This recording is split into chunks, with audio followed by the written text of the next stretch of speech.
If you got 5 minutes, then you can make this. Instant superstar. That's all I got. I'm gonna show you how to make easy, no-knead bread.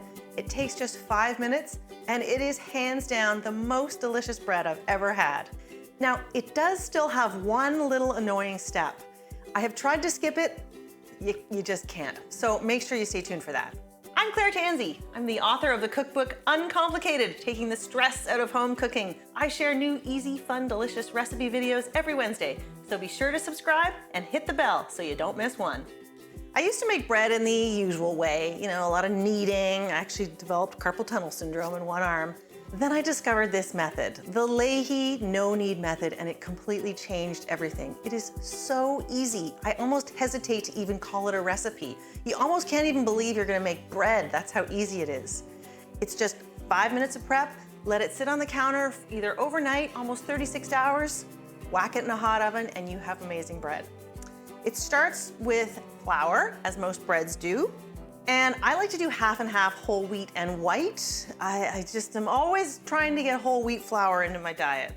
So I do about 200 grams of whole wheat flour and 200 grams of white flour.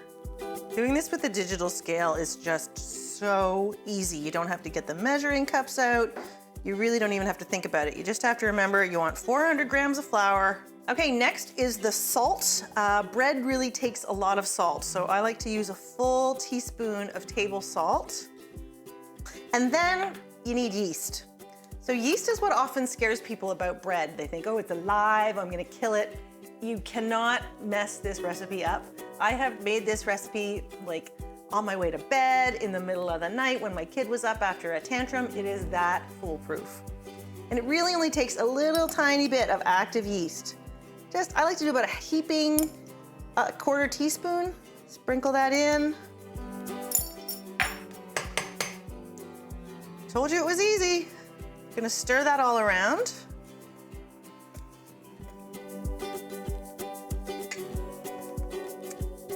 Now for the water. If you've ever made bread in the traditional way, you know that the water has to be a very particular temperature, usually between 105 and 115 degrees. With this easy recipe, it doesn't matter if it's warm, cold, ice water, hot water, it does not matter. Water out of the tap, and I want 350 grams of it.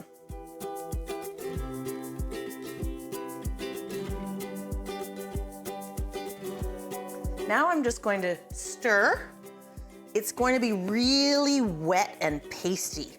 It's going to look like a mess. Perfect. This bread dough is actually really wet. And again, if you've made bread with the traditional method before, you're going to think that you've done something wrong, but you haven't. Wetter is better in this case.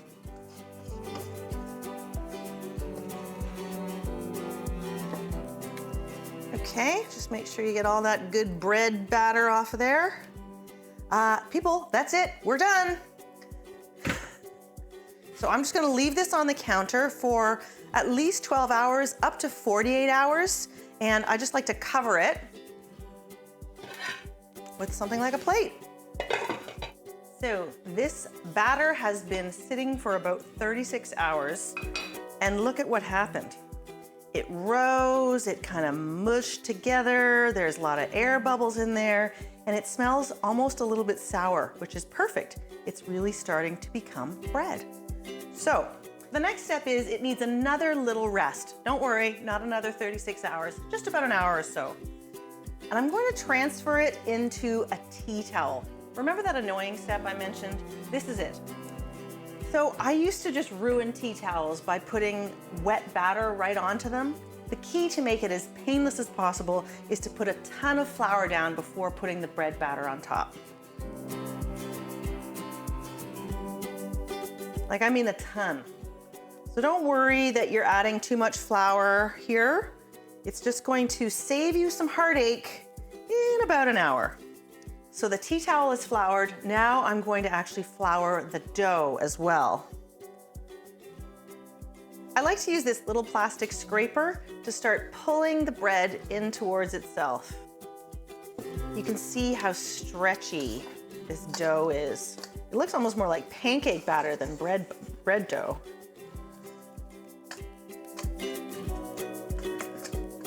I'm gonna transfer it out onto the counter. Get all that flour out of there. And then I'm just gonna kind of fold it in 4. This dough is really sticky, so I try not to touch it too much. And then I'm gonna take this whole blob of like Jabba the Hutt dough and transfer it onto this pile of flour.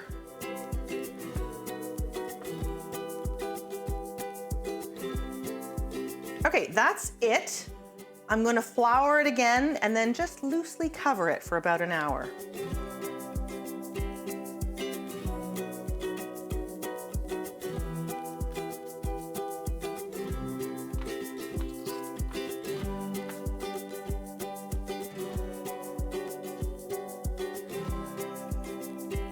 So now let's talk about the pot. Yes, you bake this bread in a pot, not in a pan.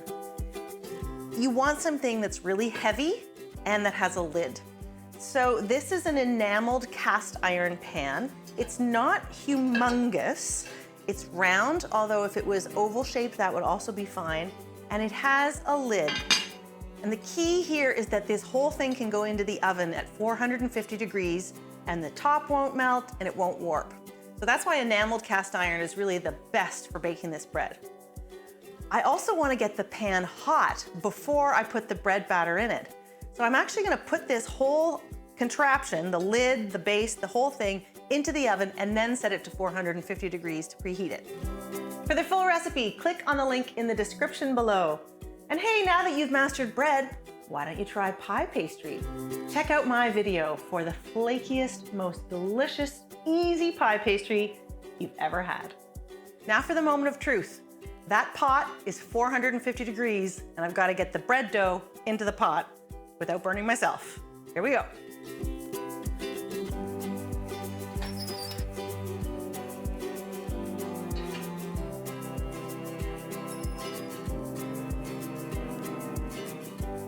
Tip, don't touch this with your bare hands.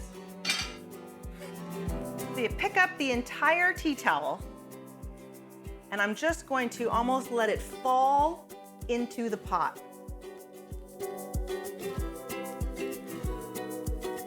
Now, lid back on. I always leave my pot holder there, back into the oven for half an hour.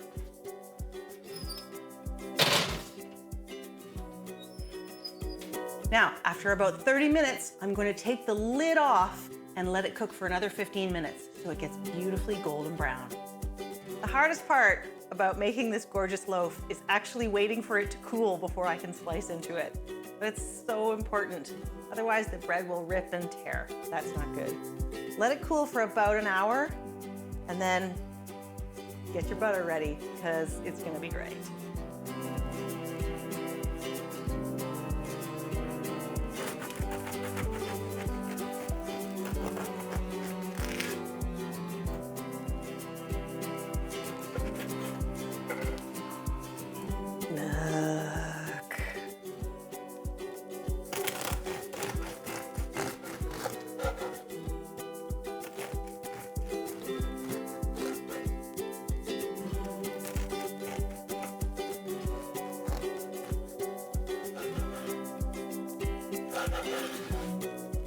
Then you take this slice of bread and this butter, and you do this and that, this.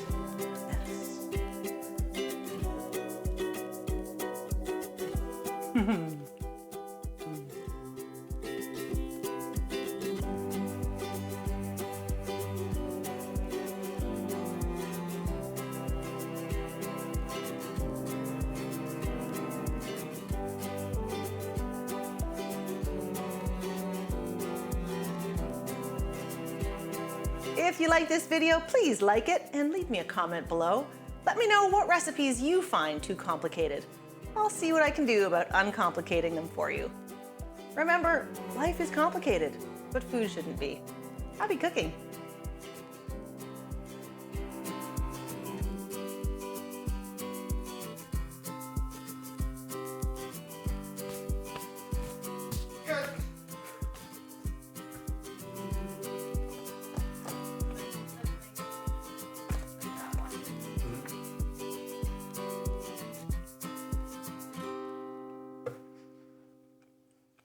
getting footage of Claire eating?